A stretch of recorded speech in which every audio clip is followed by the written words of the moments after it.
Going on, everybody? Welcome to another edition of the NH Experience, and I have a very special guest on today's show.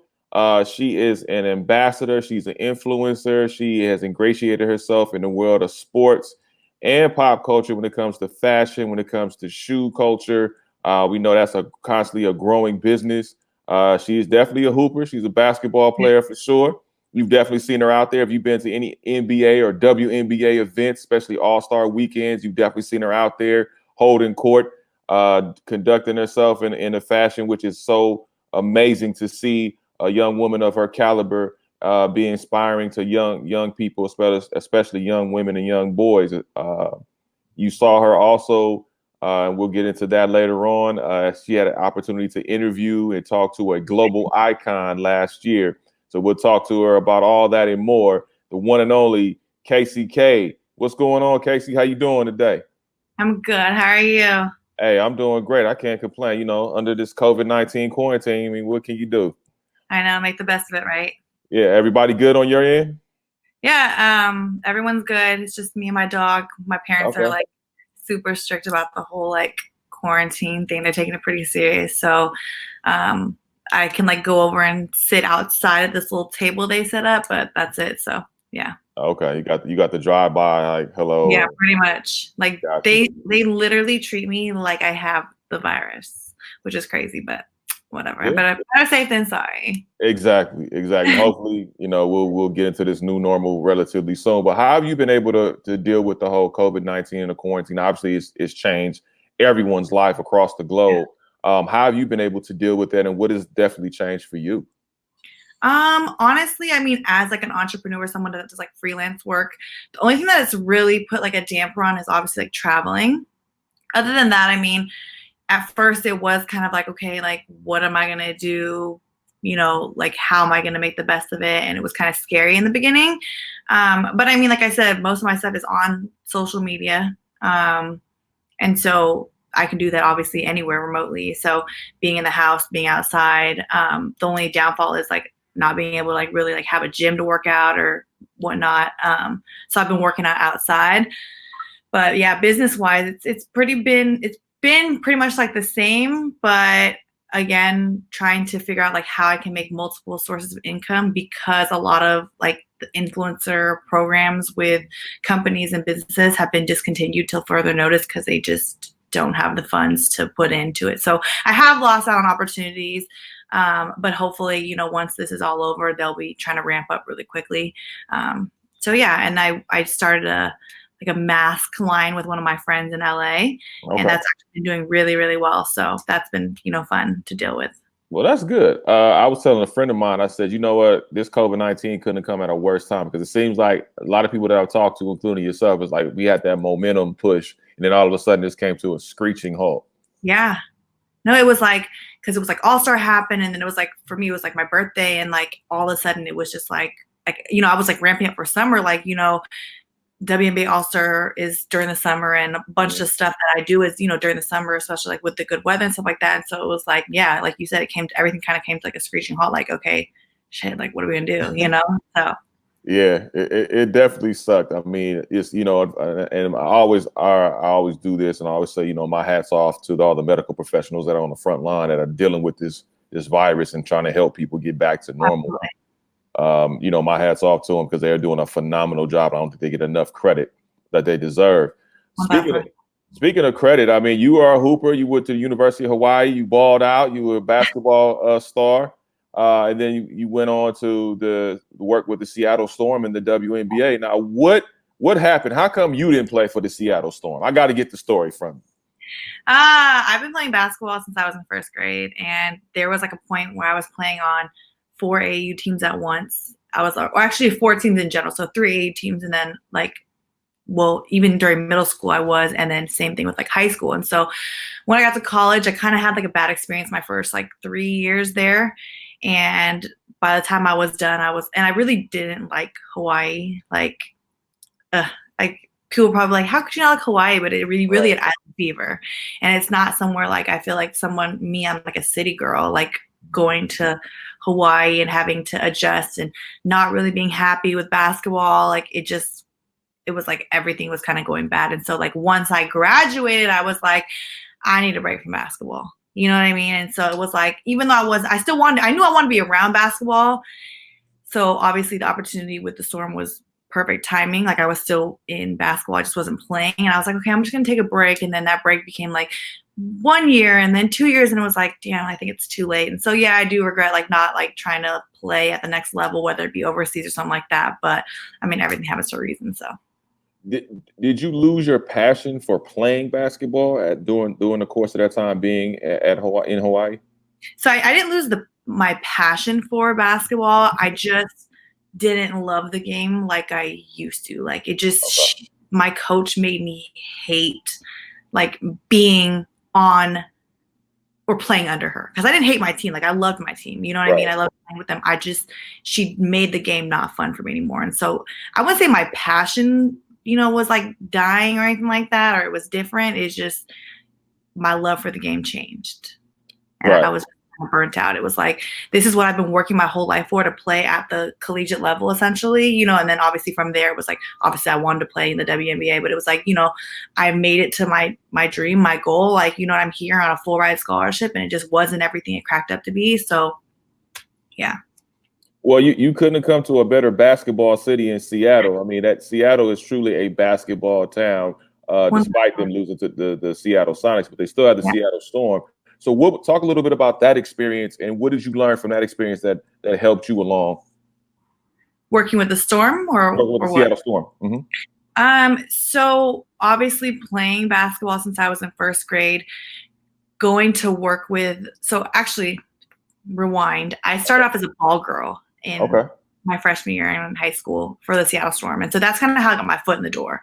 So when I did that all through high school, and then I did it in college because I came back for the summers, and WNBA season is during the summer. So when I graduated and came back, the position as the equipment manager, video coordinator opened up, and that was actually the boss of the ball kids. And so that position opened up, and that's the position that I got, and I was doing for 4.5 years.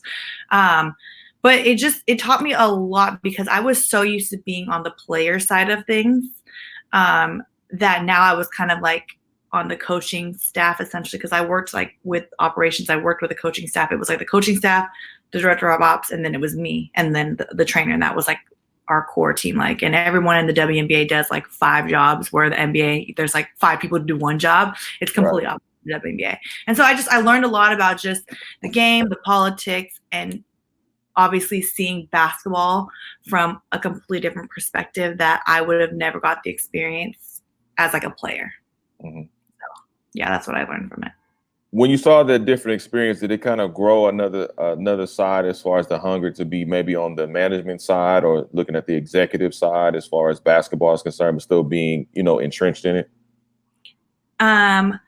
It made me not really want to. It's just, it's a lot of politics. And as a player, the politics is like the last thing you want to think about. And I dealt with politics as a player in college, which is why I had so much resentment towards my coach. I mean, like I said, I learned a lot. It's just not on the side I would want to be on. Maybe the coaching staff, but I mean, again, then so you're having to deal with a bunch of politics and having to answer to, you know what I mean, like the VP and the owners and things like that. And it's just, it's a lot, and it kind of takes away from like I said, like the love of the game. And that's what I felt like I lost in college. And it was like, I don't want to lose that being on, the business side of it or the management. No, that's perfect. I mean, at what point did you realize, okay, I got to carve my own niche. I got to be me, because I love your personality. I love the way you move, how you express yourself. I mean, I think it's very magnetic, because I've seen people kind of gravitate towards you, and you have just a great way of dealing with people.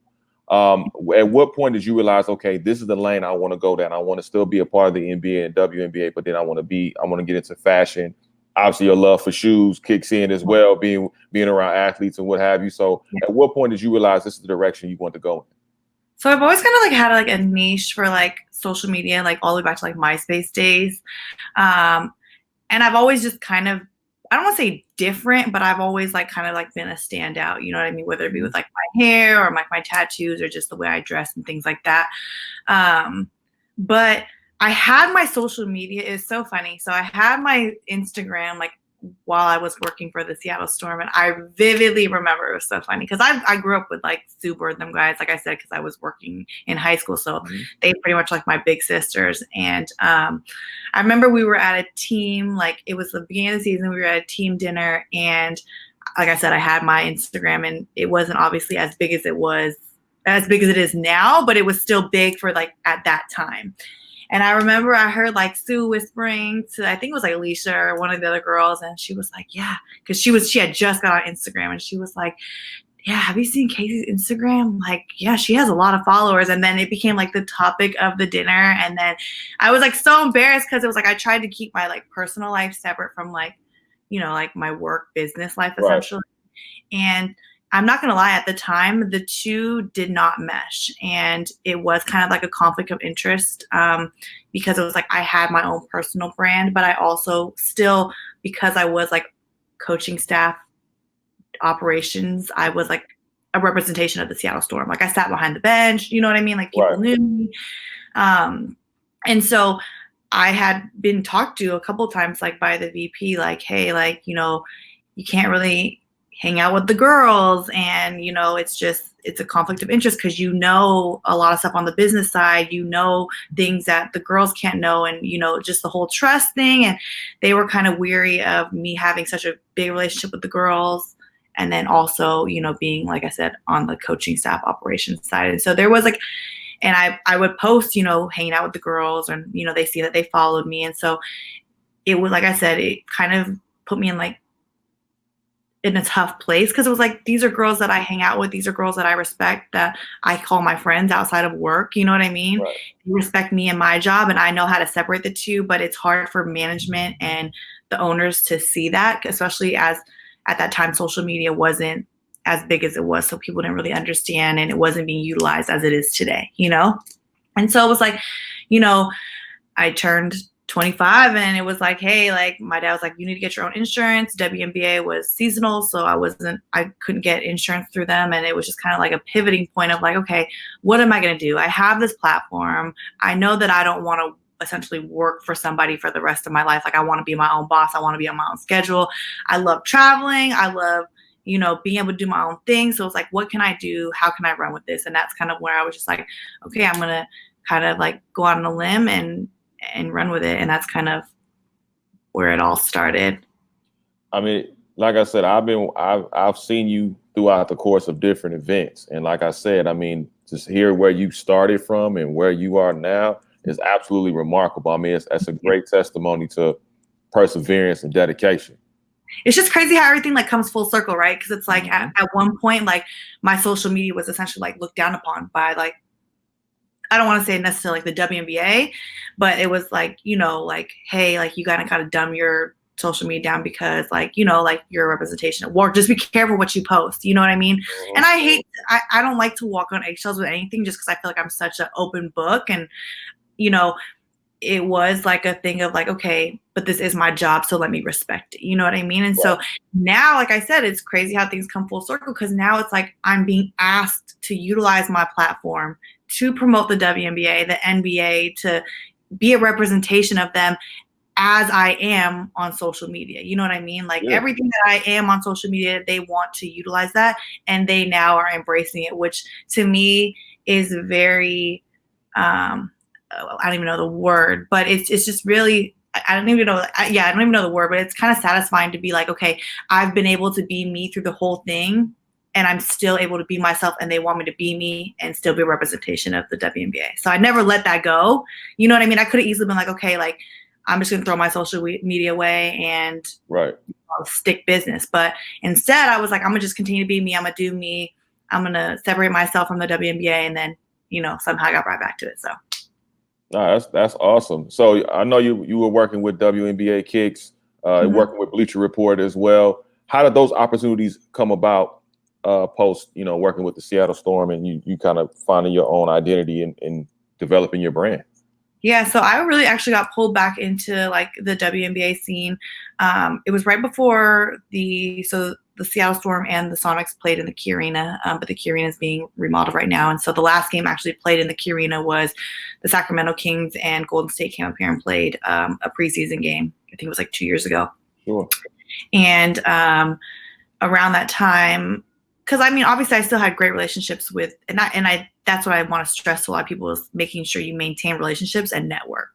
Because of my relationships that I made while I was working with the Storm is the reason why I was brought back. You know, those connections brought me back to the W. And so I had ran to the girl who was PR at the time for the Seattle Storm, who was there when I was there. I had went to a game and she was like, hey, like, you know, the NBA reached out and, you know, they had a list of influencers that they possibly want to work with, you know, when the preseason game comes out here and blah, blah, blah. And they were like, she was like, your name was on the list. Like, I'm definitely going to put in a good word for you. Like, you know, and so that's like really kind of how I got brought back into that world. I got introduced to a Connect at NBA. And then from there, they were like, you know, you do kick stuff, you do stuff with the WNBA. People at the W already know you. Like, we're really trying to launch this whole WNBA kicks thing. And then that's kind of how that started. And from there, it was like, obviously NBA is under the same umbrella. So I've done stuff with NBA kicks. And then it's like, you know, once you start to work in the sports world and sneakers and things like that, like, you know, other opportunities open up, and that's kind of how Bleacher Report came through. But honestly, I'm again back to relationships. I got brought back into Bleacher Report because of my relationship or my friendship, with Lance Fresh, and he was at the time working with Bleacher Report, and he was like, "Hey, got this event in New York. Put your name in, you know, the bucket." Got brought out for that, and you know, I networked there, and that's kind of how I established my relationship at Bleacher Report. I'm glad you highlighted networking because I think a lot of people don't really understand or really want to grasp that, how important that is to network with people. Yeah, you know, so I mean, I'm glad that you were able to see that and be able to capitalize on that. Yeah. You know, Lance Fresh is a big time guy. I follow him as well, man. He's definitely thoroughly entertaining. Seems like a really good dude. You also worked with WNBA Kicks. So I want to go a little bit backwards, if I can. When did your love for shoes develop? Like, at what point did you realize, okay, I'm a shoe head. I got love for shoes. I gotta have these pair of kicks. Yeah. When did that happen? I couldn't even tell you. It started probably like as soon as I was born. My dad wanted like a little boy. My dad's always been into sneakers. Like, his sneaker game is crazy. I tell people all the time, I'm like, y'all think my sneaker collection is crazy? Like, you guys should see his. And so he has been keeping me laced, honestly. Like, I look back at like pictures when I was little and I'm like, oh, I was in the Aqua 8s. Oh, I was in the Bread 6s. Oh, you know what I mean? Like, I'm just looking back at sneakers and I'm like, dang, I had those, like, you know, and so he always kept me laced since I was little. And honestly, my feet haven't grown since 6th grade. And so it was like, you know, obviously playing basketball and like, you know, back in the day, it was like, you know, how players in the NBA and stuff like that, they change up their sneakers every game. Like, that was kind of what I was on. Like, when I was playing AU, I was like, I want a different pair of sneakers every time, or I want a colorway that doesn't match my team colors. You know what I mean? Like, it was always just like a thing. Like, that was like my kind of like form of expression with sneakers, I felt like. And so that's where my love started. And, yeah, so basically my dad, sports, and then just, you know, my feet not growing. So I was always like, I would always pull out like a dead stock OG sneaker, and they'd be like, you know, people wouldn't expect like a girl to pop out with those, especially, you know, at the time, the sneaker culture is not what it is now. So, well, shout out to your dad for getting you started on the right track. Yeah, for sure. So give me your top five pair of kicks you have to have. Like, if you had to take 5 pairs, what would they be? So I would have to say True Blue 3s. Okay. Shatter Backward 1s. The satin ones. Ooh, okay. Cool Gray 11s. I'm gonna have to go with these are more like a newer shoe, but really the Off-White Carolina ones, like, I love those. Like, those are just like, I had to have those in my collection. I finally got them, and so like I could never live without them now. Dang, this is so hard. I go back and forth between like a pair of 1s and 11s. But I'm like a huge fan of 11s, so I'm probably go with the Bread 11s. Okay, yeah, those were sick. Those were sick for sure. Yeah. So I got to get your take on The Last Dance. We've been seeing at least 8 episodes worth of the Michael Jordan and the Bulls documentary. What have been your thoughts? To me, I know that we all have our various, episodes we like more than others. But to me, I got most excited about the shoes that Michael Jordan was wearing during certain games and certain periods. What about you? So I'm really sad. I need to sit down and watch. So I actually I've been like, my favorite thing during the whole quarantine has been live tweeting during the Last Dance. It's actually been so fun to me. Like, it's something I look forward to. Like, I dead ass, like, will set an alarm. Like, you sitting on your couch by 5:45 to watch this and live tweet. But I missed this past Sunday. I didn't get to live tweet because it was Mother's Day. So I was like spending time with my mom. Well, outside with my mom. Right. And so I didn't get to see the episode, and everyone's like, how did you miss the episode with the Sonics? And I was like, I know. So I didn't get to see episode 8, which I'm really sad about. I fell asleep, like, trying to watch it again that night. But for me, it has been also the sneakers, the fashion, just looking at, like, like what they were wearing back in the day. Like, I would die to have some of those, like, warm-ups. And, like, I had tweeted about that, the hair two-piece that MJ had on when they were in Barcelona. I was like, I have to have that outfit. Like, just looking at that kind of stuff. And then, I mean, outside of like the fashion and like the sneakers, is obviously like that's what I look at. Like, that's what I look at when I like watch things like, old documentaries or things like that. But it's really been to seeing the younger generation really appreciate MJ as a player. Not even just MJ, but like players like Charles Barkley and Scottie Pippen and things like that. You know what I mean? A lot of kids that grew up were, idolizing people like, LeBron and Kobe and stuff like that. And it's like getting them to appreciate Jordan and what he did for the game has been really, really cool. And like I said, the whole live tweeting thing, one of my tweets ended up on SB Nation the first week, and Dwayne Wade retweeted it, so it went like viral. But it was pretty cool. So yeah. See, I knew I was talking to a superstar. I knew it. That's why when Alexis hooked this up, I said yes. I definitely need to talk to her because, like I said, I've been following you for a while, and I knew you was big time, but now you didn't big time me again. Never big time. It's okay. I won't tell nobody else. It's all right. We keep it there. We talked about a GOAT in Michael Jordan. We talked about several greats, Charles Barkley, Scottie Pippen, and those guys. And you mentioned LeBron James, but also too, you had a golden opportunity to talk with the late great, the global icon, I like to call him, Kobe Bryant.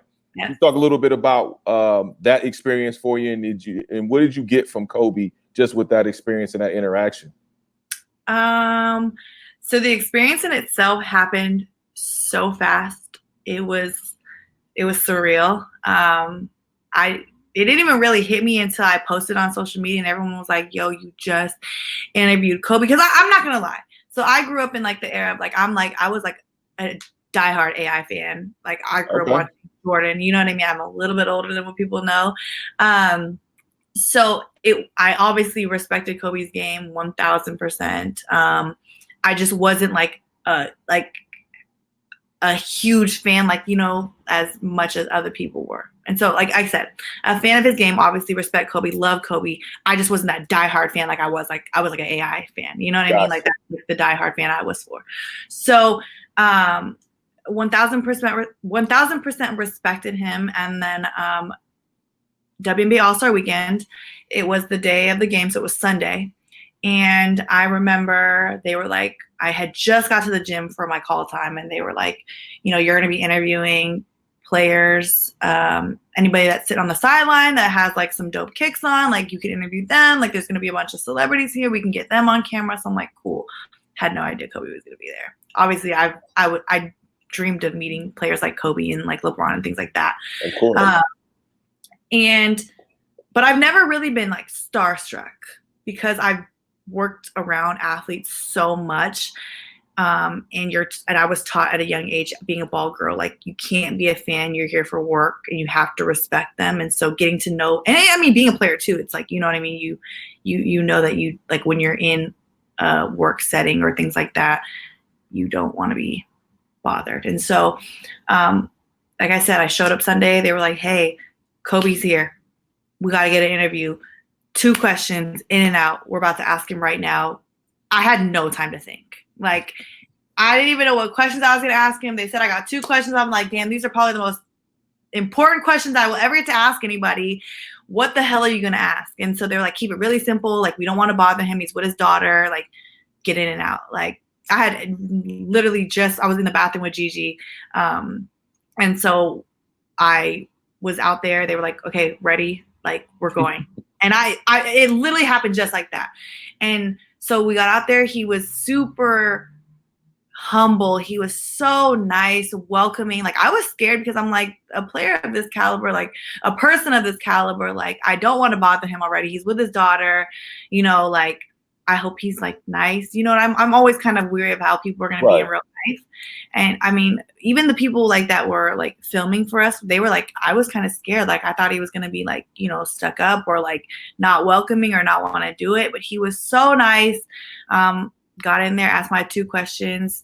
He was really elaborate with questions. There's some people I've interviewed who are just like, oh, yeah, got these on. Okay, yeah, next question. You know what I mean? But he elaborated on the questions that I asked. And my questions were very basic. They were like, obviously I had to ask him like, yo, what do you have on your feet today? Like, tell us a little bit about what you got on your feet. He had the tuxedo 8s on. And then I just asked who he was excited to watch. Obviously, we know he's a huge advocate for women's basketball. So I just want to know, you know, who he was there rooting for, excited to see play. And again, I mean, I only got 2 questions. So I was like, what am I really going to ask him? So yeah, it was crazy. I got it on film, got pictures with him. So it was so cool. And I will forever cherish that moment. Yeah, I've had a few interactions with Kobe, just interviewing him in times like that, obviously being in Los Angeles. And I tell people all the time, he's one of the nicest dudes. He was always nice to me, even during his playing days. Mm-hmm. You know, just one of the real chill, you know, intense at times, but he was very like, he was cool with me. Yeah. And so, you know, for you to have that experience, I mean, that goes a long way. And it shows your level of professionalism as well, because you were spot on, got in. Most people would have cracked in the presser. That's the thing. Honestly, I wouldn't have asked to have it any other way, because had they told me I was going to interview Kobe 3 days before, a week before, I would have been freaking out. I've been like, there's no way I can do it. Like, I don't even know what to ask him. You know what I mean? Because I'm still learning when it comes to like interviewing people. You know what I mean? Like, I even had a hard time in the beginning, like getting in front of a camera and talking. So yeah, had they told me even like an hour before, I'd have been like, okay, I don't know if I can do it. Like, I don't know. It's Kobe. Like, I can't do it. So finding out 5 minutes before, having no time to think, it was like, okay, go do it. That was like probably the best situation. Well, you know, you did a phenomenal job. Last thing before I let you get on out of here, you got to give me your top 5 all-time WNBA players. Easy. Okay. Diana Taurasi. So besides AI, Diana Taurasi was my idol growing up. Which, like I said, I've actually been able to hang out with her. That's you know, I've known her since I was working as a ball kid, and so I've created like a friendship with her. Not like a super tight friendship. I'm not going to act like we're best friends or anything like that, but it definitely like acknowledge we know who each other are. Have been out. Sue Bird, Lauren Jackson, Tina Thompson.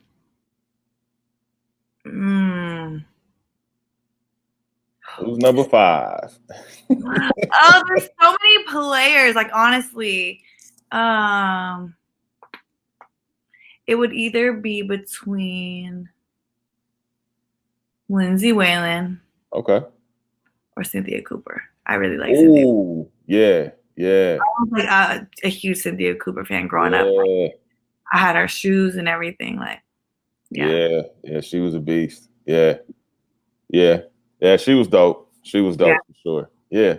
You know what? It's been fun. I know you're busy. I know you got a lot of things going on despite the quarantine. So thank you, Kayce, so much for coming on the show. Yeah, I appreciate you having me, honestly. And I definitely got to get you back on later on. We can really chop up on some shoe culture stuff and some shoes and see what your pick is. I'm always down. Let's make it work. So let everybody know where they can find you on social media and keep up with you. So I am on all platforms. I'm on Instagram. Sadly, I'm on TikTok, YouTube, Twitter, all under Infamous Kayce. I do not have any Facebook, so if you guys come across a Facebook, it is not me. It's a fake, but she is on social media. Everything but Facebook, yeah.